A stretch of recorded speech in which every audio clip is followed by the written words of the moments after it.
Oliverio Henao ha sido, como dije, es abogado, ha sido miembro del movimiento en ese periodo que estamos refiriéndonos. Gracias, Ana María. Quisiera referirme fundamentalmente a esas consecuencias y sobre todo al impacto de esos eventos a los cuales se está refiriendo la Capilla y Montevideo en 1961.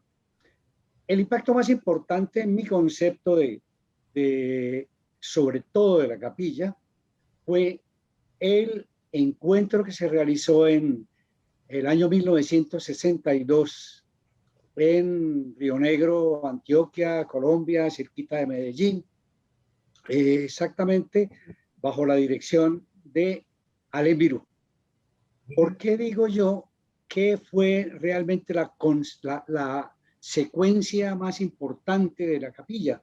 Porque en la capilla se esbozaron todos los elementos de carácter político, económico y social de América Latina, y aquí entonces entró en el debate,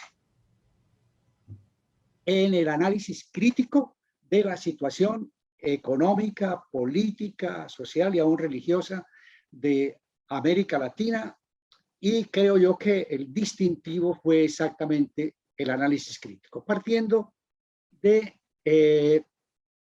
voy a referirme un poquitico a ese encuentro porque me parece que fue el seguir el camino trazado por la capilla.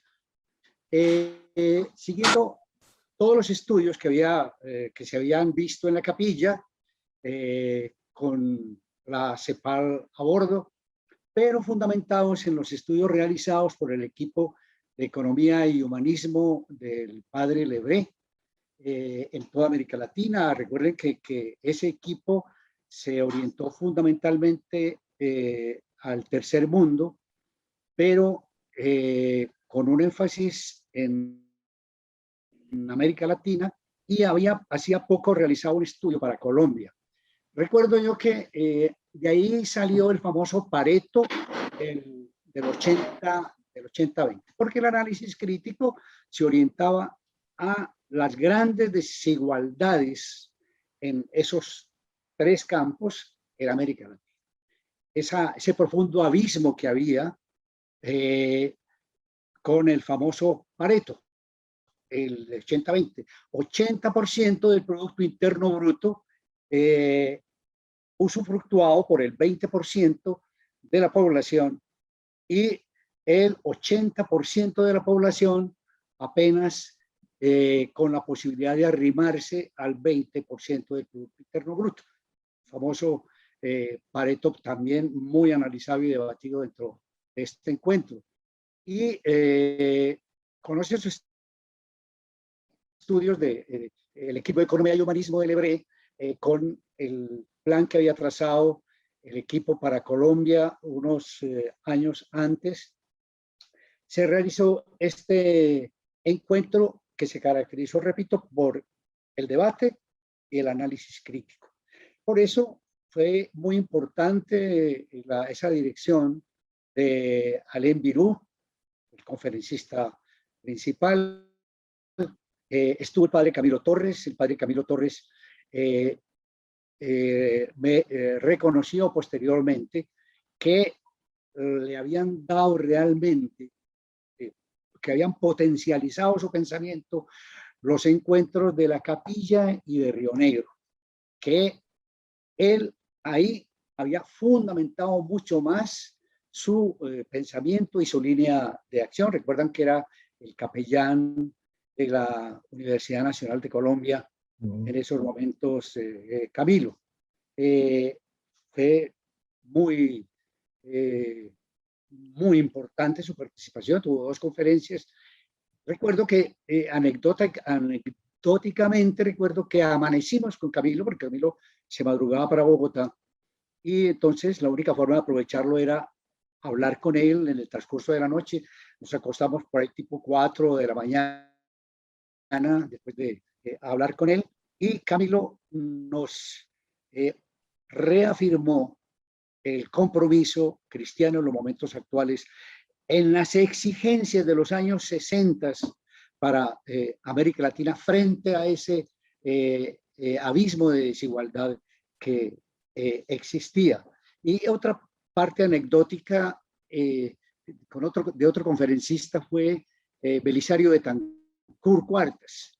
Belisario Betancur era en ese momento ministro de Trabajo de Colombia y también estuvimos mucho rato hablando con él y hubo un gran debate sobre su conferencia, porque la conferencia de él era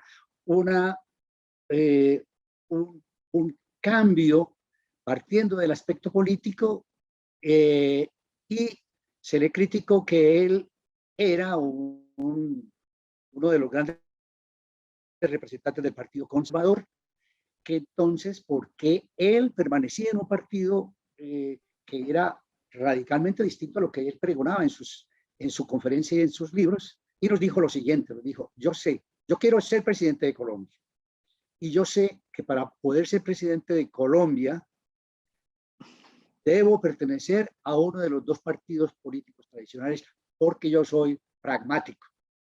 De modo que por eso permanezco en el Partido Conservador. 1962. 1982 fue elegido presidente de la República de Colombia, Belisario Betancur Cuartas. Algo debió haber aplicado el encuentro de 1962, 20 años antes de su posesión. Pero me parece muy importante porque de los hitos sino esos tres para efectos de ver la calidad de los temas que trataron ellos.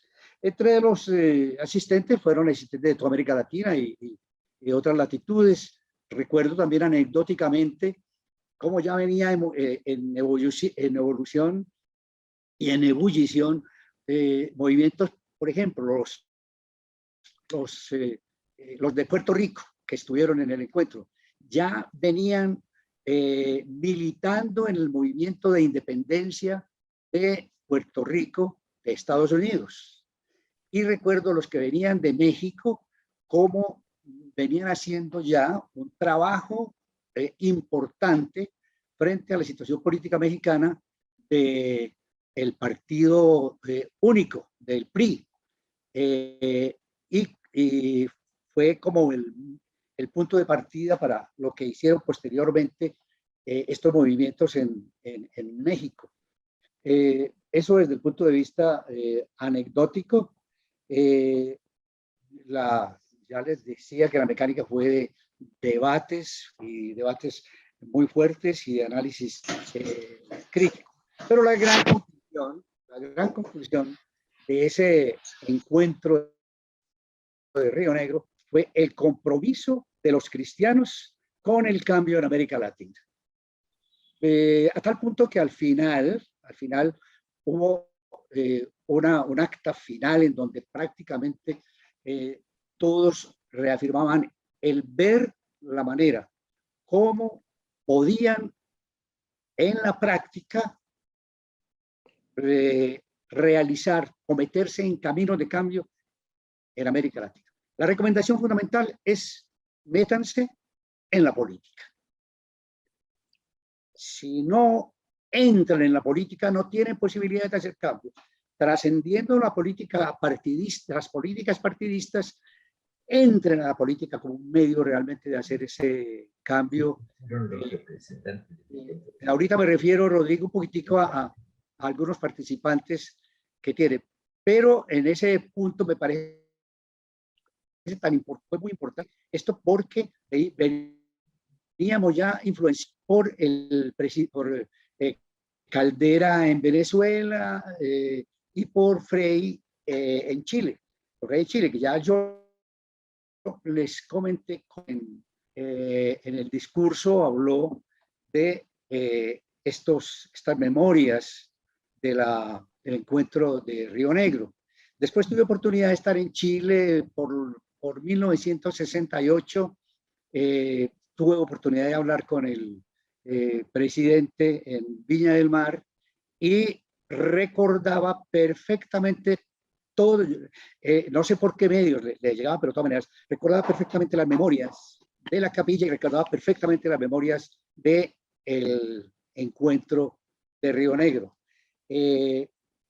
Ustedes saben ya la influencia que tuvo. Nosotros, por ejemplo, muchos de los compañeros que estábamos en Colombia, quisimos meternos en la política a través de la democracia cristiana, pero lamentablemente un partido que no puede participar en política está condenado. Y constitucionalmente en Colombia no podían operar por, repito, por institucionalmente, constitucionalmente, sino el Partido Liberal y el Partido Conservador, entonces estamos condenados al fracaso. Eso fue el punto de muerte de la democracia cristiana en Colombia. No podía actuar políticamente y no podía buscar, lógicamente, cambios. Pero eso que fue, digo yo, la gran conclusión, lógicamente dio lugar a impactos importantes, que lo primero fue el profundo convencimiento del cambio que se creó en Río Negro. Un punto muy importante fue cómo nos involucraron en la formación. La formación. Y recuerdo que el principio era la formación en la acción, que nos formábamos pero que actuábamos, que no nos quedáramos con el aspecto intelectual. Fue ahí donde llegaron todos los documentos, los libros. Recuerdo todos los que ustedes han mencionado, de los famosos libros, hasta el librito de oraciones para rezar por la calle, que no recuerdo cuál era el autor en eso, pero hasta ahí recuerdo yo. Recuerdo que en ese momento estaba el anterior papa como un gran teólogo y nos llegaban libros de él, porque él en ese entonces era un teólogo de avanzada en ese momento. El papa en la sombra, no recuerdo cómo se llama en este momento. De todas maneras, recuerdo que fue la formación lo que nos inculcaron, pero repito, la formación en la acción, formarnos y actuar. El texto mismo de Río Negro fue un texto muy divulgado y muy utilizado, y fue un texto porque repito, a lo de la CEPAL se le habían añadido todos los análisis económicos, políticos y sociales del equipo Lebré en América Latina, de modo que eso era un tesoro intelectual, pero lógicamente para el camino de la acción. Ahí se formaron en Río Negro, se formaron y salieron futuros dirigentes del movimiento. Recuerdo muy concretamente a Carlos Horacio Urán, que fue de los organizadores del encuentro de Río Negro. De ahí salieron grandes empresarios,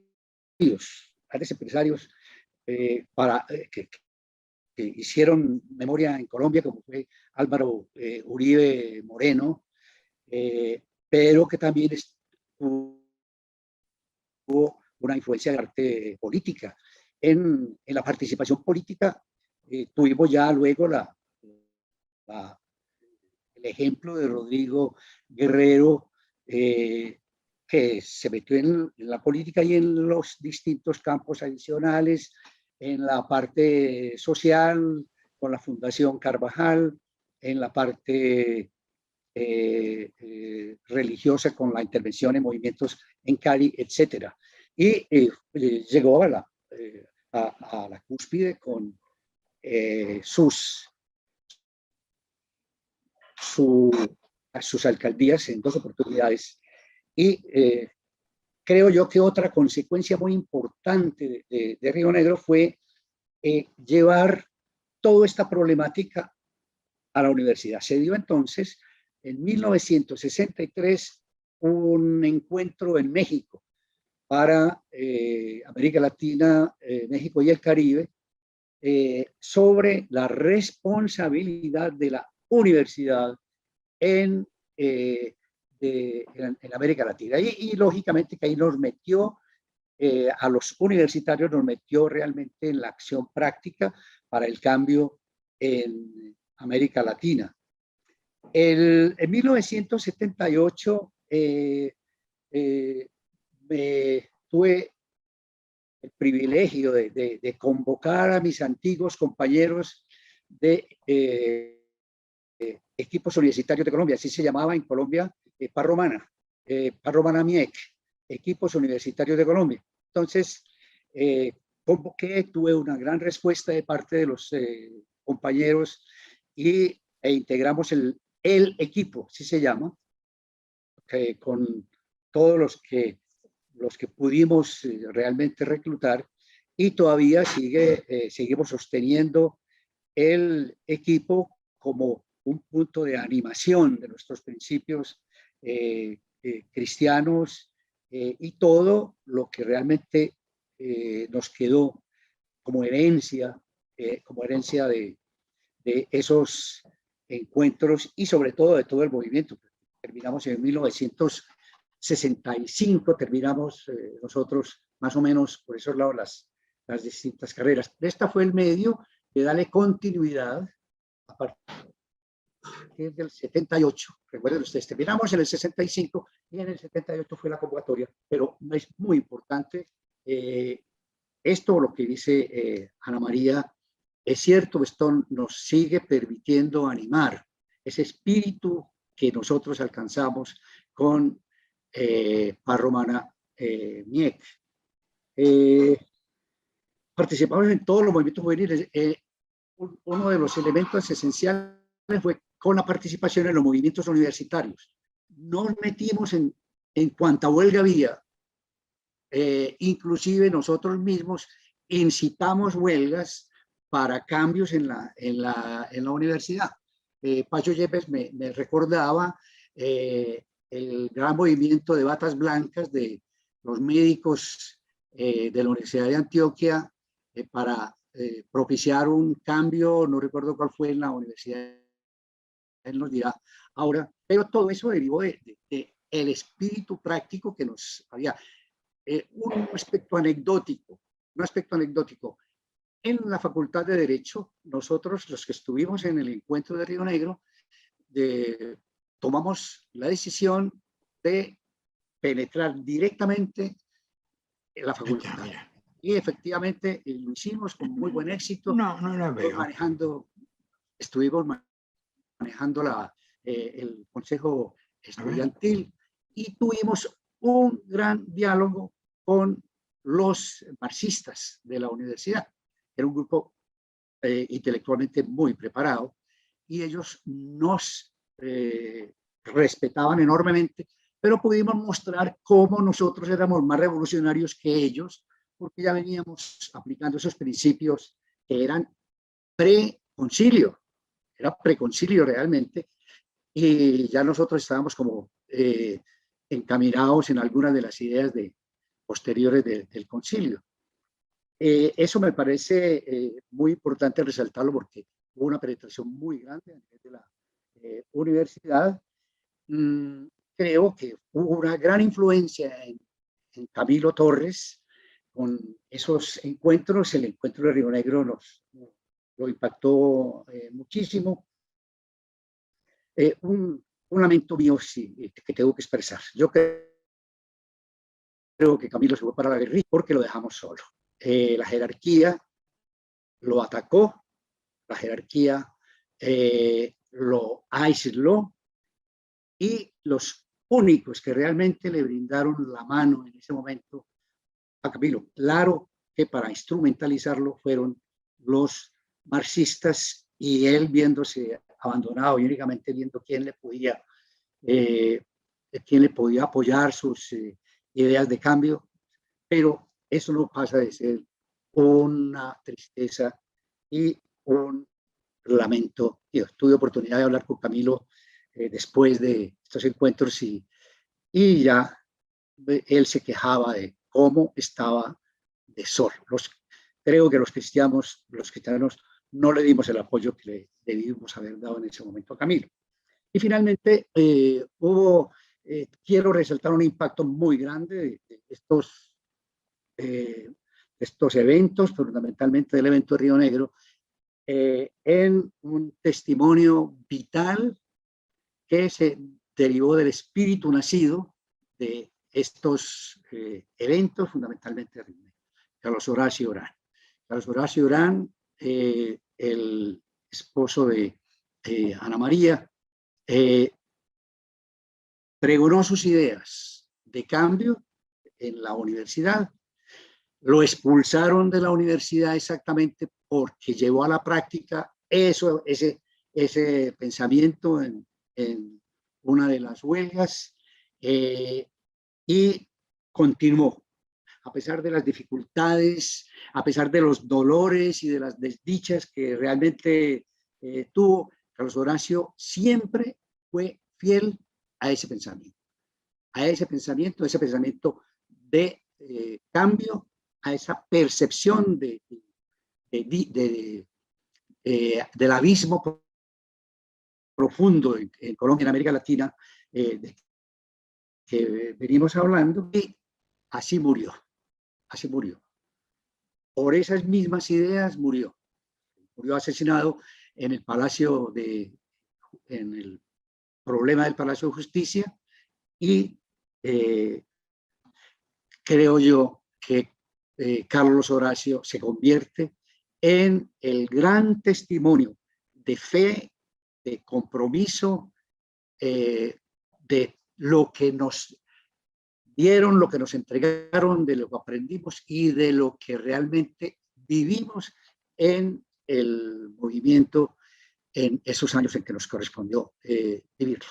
Eso es más o menos lo que tenía. Yo recuerdo, para contestar la pregunta de Rodrigo, recuerdo algunos que estuvieron en la capilla, en Río Negro. Estuvo estuvo Álvaro Uribe, estuvo Gilmiller Puyo, Gilmiller también estuvo en la capilla como secretario de Finanzas. Estuvo también Diego Peláez, y estuvieron personas, no recuerdo los nombres, personas de toda América Latina. Realmente fue un seminario muy concurrido, fueron 4 días, de modo que disfrutamos de muy buen tiempo, y no recuerdo ahora otras personas. Sí estuvieron dos dominicos acompañando a Arembirú, dos dominicos muy avanzados. Recuerdo que nos regalaron un librito que se llamaba Los cristianos ante el socialismo, muy, muy importante, porque ya se venían abriendo las puertas del diálogo, y sobre todo para confrontar esa tesis del demonio encarnado en el marxismo. Yo pienso que fue muy importante la participación de ellos. Fueron también conferencistas de Río Negro, y no recuerdo cómo, Pacho Yepes, que está aquí presente con nosotros, y Héctor Zuluaga, muchos de los que actualmente estamos en el equipo, estuvimos en Río Negro, y yo creo que ahí salió como el espíritu que todavía nos está animando. Muchas gracias.